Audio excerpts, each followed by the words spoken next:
इस एग्ज़ाम की पूरी 1 साल की मैं स्ट्रैटेजी बताऊं तो इस एग्ज़ाम में कोई ऐसे तैयारी नहीं करता कि चलो मैं प्री की तैयारी कर रहा हूँ या मैं मेंस की तैयारी कर रहा हूँ। सब कोई इस हिसाब से पढ़ते हैं कि कॉन्सेप्चुअल चीज़ें समझे, बेस समझ में आए, बेसिक समझ में आए, उसके बाद में मेंस के पॉइंट ऑफ व्यू से पढ़ते हैं। जब प्रीलिम्स का टाइम आता है 2-3 महीने होते हैं, तब सब लोग प्रीलिम्स पे ज़्यादा फोकस करते हैं कि चलो अब थोड़े ऑब्जेक्टिव टाइप क्वेश्चंस कर लेते हैं, चलो थोड़े इंटेलिजेंट गेसिंग स्टार्ट कर देते हैं, थोड़ी टेस्ट सीरीज दे देते हैं, वो अब 3 महीने पहले करते हैं। अगर आप केवल प्रीलिम्स पॉइंट ऑफ व्यू से पढ़ रहे हैं तो आप बहुत बड़ी गलती कर सकते हैं। अगर आप अपनी पढ़ाई स्टार्ट कर रहे हैं तो मैं अभी आपको ये वाली बात बोलता हूँ, उसका रीज़न भी बताता हूँ।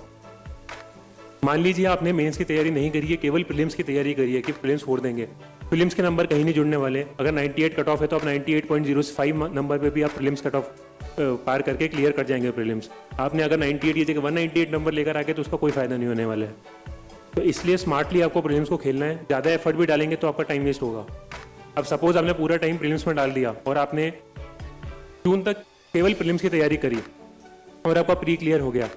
अब आपके पास 3.5-4 महीने का टाइम है मेंस पढ़ने के लिए। अब आप उतने कम टाइम में मेंस पढ़ ही नहीं सकते, पढ़ेंगे भी तो अच्छा आंसर नहीं लिख सकते। मान लीजिए 90% चांस है कि आपका मेंस क्लियर नहीं होगा।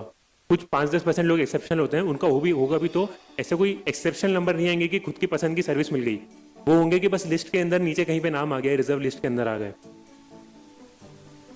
और सपोज आपने दे दिया अपना मेंस भी एग्जाम दे दिया, 3-4 महीने थोड़ा घास काट के जल्दी जल्दी करके आपने अपना तैयारी कर ली और अब आप वेट कर रहे हैं रिजल्ट का कि मेंस का रिजल्ट देखते हैं, क्या पता हो जाए। उम्मीद तो लगा रखी है, उम्मीद सबकी लगी रहती है। अब दिसंबर में मान लीजिए रिजल्ट आया और रिजल्ट 90% नेगेटिव ही आना है और सपोज नेगेटिव आया। अब आपके पास कितना टाइम बचा है मेंस की तैयारी करने का? आपके पास 1 या 2 महीने है, क्योंकि मार्च से आप फिर से प्रीलिम्स की तैयारी करना शुरू कर देंगे, क्योंकि प्रीलिम्स का डर सबसे ज़्यादा होता है लोगों को। फिर आपके पास केवल 2 महीने बचे। आप मेंस के अंदर आप पढ़ ही नहीं पाएंगे, आप एथिक्स नहीं पढ़ पाएंगे, आप GS3 नहीं पढ़ पाएंगे, आप GS2 नहीं पढ़ पाएंगे, आप हिस्ट्री नहीं पढ़ पाएंगे, आप सोसाइटी नहीं पढ़ पाएंगे।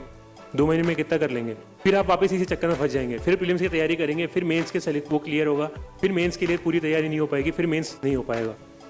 इसलिए स्टार्ट करना बहुत इंपॉर्टेंट है।